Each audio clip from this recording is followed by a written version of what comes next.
Uzroci promene boje dlake kod pasa mogu biti različiti. Uzrok koji je neminovan i pre ili kasnije počne da ostavlja tragove jeste starenje.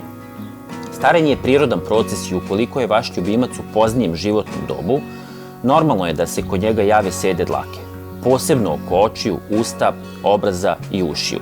Kako vreme teče, bele dlačice mogu se javiti na šapama, grudima, pa i na repu psa.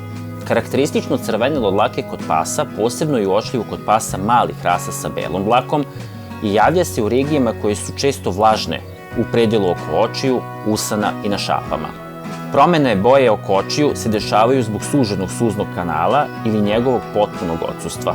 Suze umesto da odlaze kroz suzni kanal i dalje u nosnu šupljinu, izlaze van oka, kvase dlaku i stvaraju pogodno tlo za razvoj bakterija koje vezaju kiseonik iz vazduha i stvaraju oksid koji boji belu dlaku u narandžasto crvenkastu boju.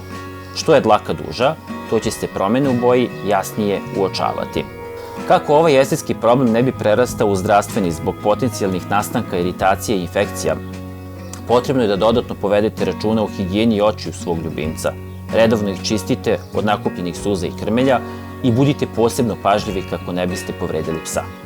Promena boje dlake oko usta dešava se takođe usled učestalo mokre dlake u ovoj regiji.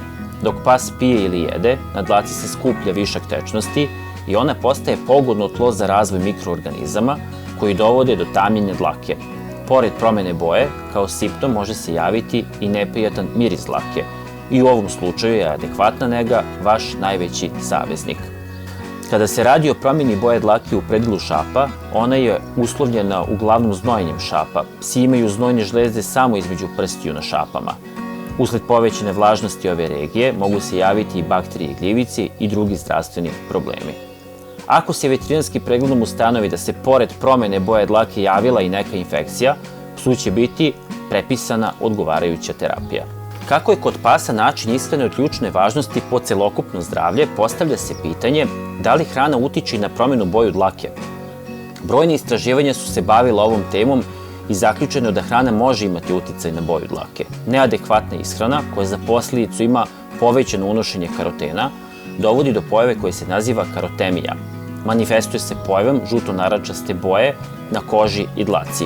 Ovo je benigni problem koji se rešava adekvatnom ishranom.